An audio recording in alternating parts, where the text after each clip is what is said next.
Welcome back to the blind zone. Again, what is a blind zone? It's one of two things. It's either something you didn't see coming or something you saw that was right in front of your face that you refuse to acknowledge. In today's episode, we're going to be talking about encouraging others, encouraging ourselves, and what some of the pitfalls are with that, if there are any. And today, I have a special guest. It's my good friend Cindy. I'll have her come in and sit down and introduce herself, and then we'll get started. So welcome, Cindy. Well, good afternoon, and it's nice to be here. Thank you. So you're going to tell the people how we met. Well, we met through our church. We had a what they call leaders development group, and we met in that group, and it's been about 9 or 10 months now, and we became good fast friends, and we've enjoyed a lot of laughs and a lot of good times together, and some good encouraging words. So we'll talk about that. That's true. So you are really a good encourager. I wasn't always really good at that. I tried to be, but not always. So why do you think you've been such an encouragement to so many people? Well, truthfully, it's God. I mean, it probably started more when I was a Christian than it was any time before that. One of the things that they teach in the Bible is, to encourage others and uplift them. And I think it's a gift that God gave me to be able to do that for people, to encourage them and lift them up and say positive things to them. Mm-hmm. Well, this is where I get to tell our dirty little secret or my bad cop moment. But Cindy and I, for a couple weeks there, we were discouragers for each other because one of us wouldn't want to go to church and the other one would agree. And so we'd stay home. So I would think, I really would like to go. And then Cindy said, well, I'm too tired. And I'm like, okay. And then I would stay home. And then so a couple weeks ago, though, I had a really rough couple of days. And I'm like, I don't want to go. Cindy's been busy. I'm sure she'll back me up. So before I could text her, she said, I'll pick you up tomorrow at 8:20. And I was like, oh, thank you, because I would have bailed. But encouragement is funny. It can pull us forward, Yes. But in those instances, it sat us down, and we didn't gain any traction with that. We were not good for each other there for a couple of weeks. That's right. We're better now. We've repented. We've repented of our Yes. sin of not going to church, and Yes. there was a lot of reasons with that. But that's humorous, but it is what it is. And so, because there's a tension with that. You want to be encouraging, Yes. you want to tell people positive things. You don't want to, tell them lies. But why do you think it is so hard for people to be an encouragement to one another? Well, I think it goes a lot to how you feel about yourself. I think sometimes it's your own self.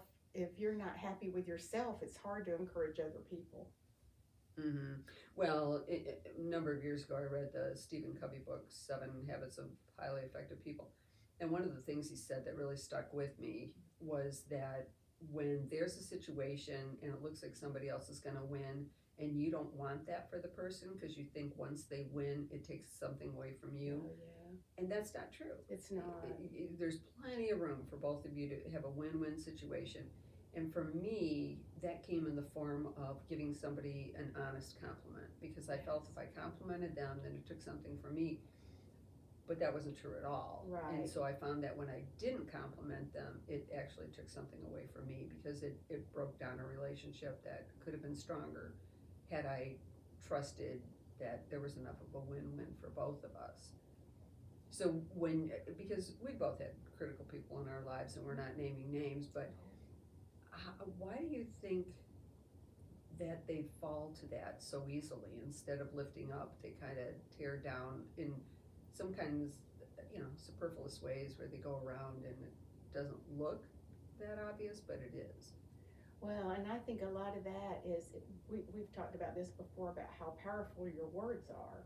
And I think sometimes when it's a way Satan kind of uses to keep the body split and separated a little bit, because if we're not all trying to love each other and encourage each other, we're not going to have that good community. Right, and that is one of the, a couple of the big things that Satan uses as deception is you've got plenty of time, or you're going to run out of time, or you have to you have to make this happen for yourself, or you have to judge so that, people straighten up, and all those things aren't true at all. Agree. Yeah, it's not true. Mm-mm. So now I have to tell another funny story about us. A couple weeks ago, and my cousin can relate to this, because honestly, if I've said this to my cousin once, I've said it to her 1,000 times. That's it. I'm getting back on the treadmill. I haven't done any exercise, and I go off on my tangent. So a couple weeks ago, I said to Cindy, you know what? I'm not sleeping well because I'm not exercising enough, so I'm going to get back on the treadmill. And she's like, that's okay. I'll encourage you, because I need to do that too. So we were all pumped up, and then we started. So I lasted 2 days, and I thought that was pretty good. But even when, and then that was the accountability part. I'll just tell somebody, and then she'll know that I'm doing this, and I'll make it a stronger pact. And even at that, I just, even with your encouragement, I just couldn't make myself follow through. And you did it for 2 days and texted me and said, hey, I'm doing it. I wasn't, but she was. So that was nice. But the third day, you didn't text me. So I texted you and I said, how about that exercise today? I blocked her text. Like, who are you to push me to do something? But it's the whole thing. So you want to be an encourager. Yes. And, and I've said this my whole life too, that if I was younger, if somebody would have just put their arm around me and said, here, I'll walk with you on this, my life would have been radically different. And so that's how I see encouragement, and you didn't text me back and say, well, fatso, I see you didn't get on the treadmill today. So it was just like you accepted that I didn't do it. You didn't beat me up for it. Yeah. You encouraged me to try to do it better. But again, it's really, really difficult to have the discipline to do the things we should do. And even in the words of encouragement, it's really hard to discipline yourself to be kind and not try to judge somebody or fix them because of something you feel that they're lacking. Right. It's that judgmental thing that, like y'all talked about in your last video about the house in your eye. It's not just a log or a speck, it's like a house. And, then you start picking on other people and being judgmental, and you need to kind of look at yourself and see what's going on there. Well, and I think that's a big hazard in the body of believers, that, we're not very kind to each other. In fact, it's like we have a hard drive in our head and we hold everything, in there, and whatever you do, we remember that from a long time ago. Instead of Women are great at that. Absolutely. But remember as a kid when you had that slate and you had that red plastic pen and you'd write on it, and then you'd lift up the thing and it erased everything. Yes. That's what we should be, but we're not. Yes. We're the hard drive in our heads. We're, Right. well, 15 years ago, and I have a story. I had a lady that I hadn't seen in probably 50 years, and it's a lot of water under the bridge after the initial, and she brought up something that I had done when I was 13, and I'm like, No. 50 years later, that's what you're talking about? And so we tend to hold on to things. We tend to not be encouragers. We want other people accountable, but we don't want to be accountable. I mean, those are some tough truths that as believers we should be better at, don't you think? I definitely agree with that. And I think when we start thinking and going back over the years, God's forgiven us for things, and we need to be forgiving of other people of things, because I've said to you before that, I do have the gift of mercy in the sense that I have had many mistakes in my life and things that I've done wrong. So it's easy for me to encourage people that are starting on the wrong path to say, whoa, you don't want to go down that path. And that's kind of what we need. And I've had people do it for me in my life too. And I think that makes a difference. And that's what we need to be doing for each other. And I think the people that have done, I had a friend that stopped me from doing something really serious a couple of years ago. And I think if I hadn't had her godly wisdom and encouragement to stop, I could have been in a really bad situation.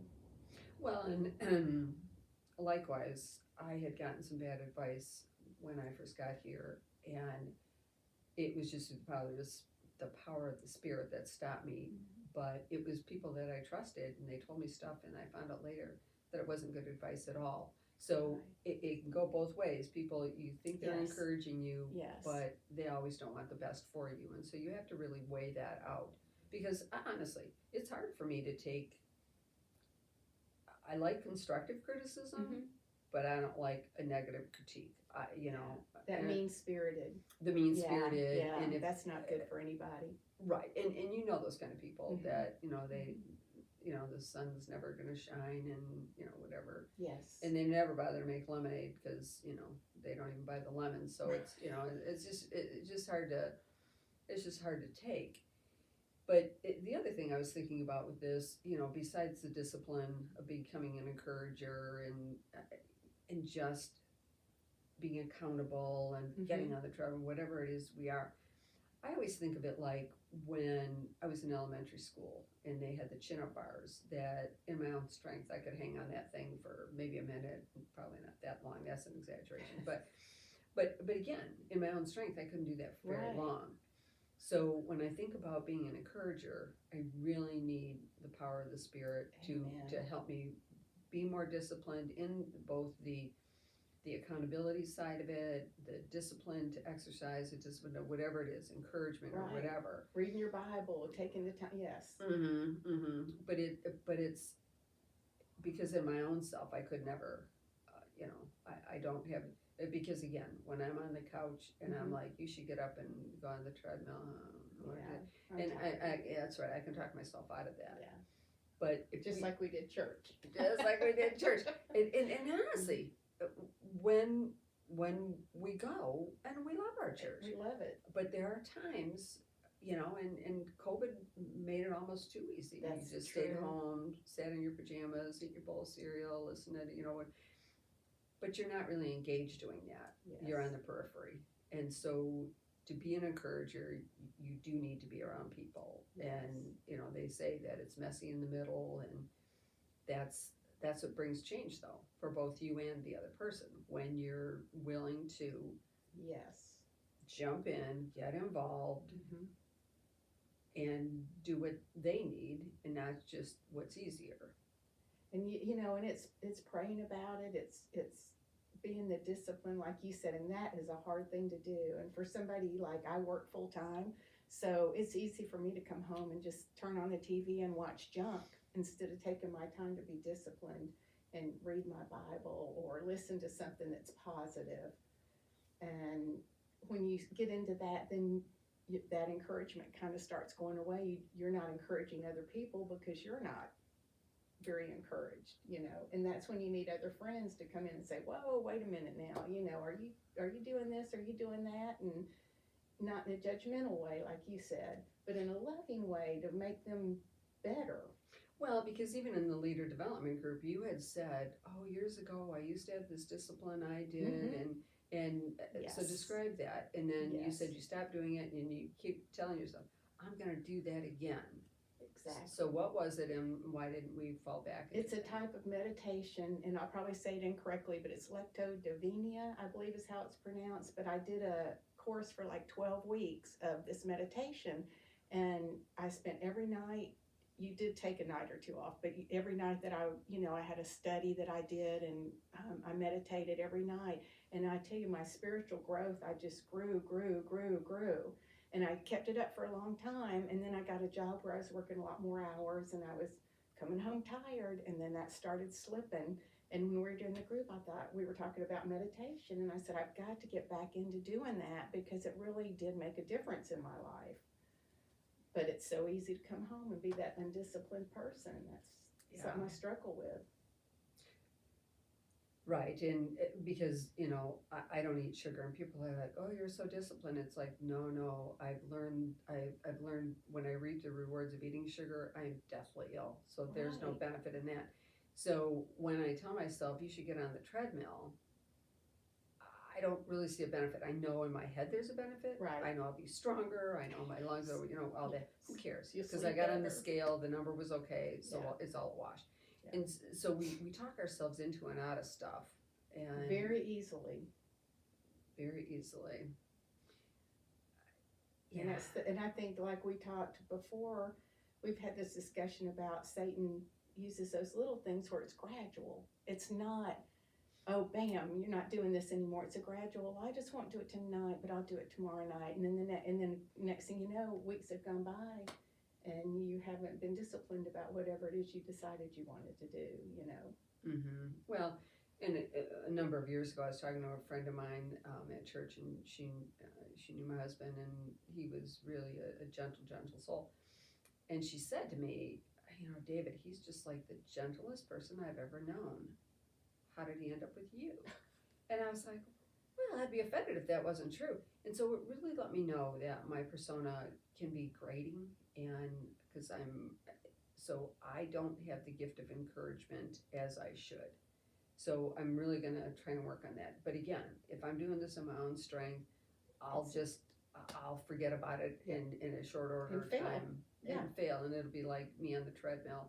Because for a while there, you know, when I was on the treadmill, I was praying, and you know that seemed to work out well. But I don't know why we don't get to recreate the things that work so well for us. Remember any diet you've ever been on that worked? I'm doing that one again, and that wasn't very fun. Yeah. You know, even though I maybe 2 or 3 days into it. That's like, right. It was successful, but I'm not really going to do that. So, well, I don't think this has been very encouraging at all. We've just showed 20 minutes of why encouragement, you know, it should work, but we don't really put it into practice. Well, and it's that's why we're here doing this, though, so that we can encourage each other to go and do the things that we've talked about. And this isn't just for other people. This is for us, too, to be able to encourage each other and go out and be in the community and be in our church and encourage women and others to be able to think about what they can do and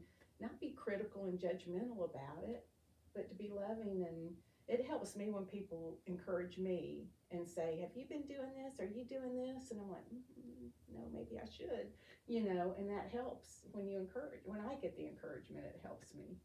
Well, but there's a tension with that too, because I know that in the past, when I was eating sugar, that if somebody was like real critical, do you really need that? You know? Oh, yeah. So it's how it's said, not just what is said.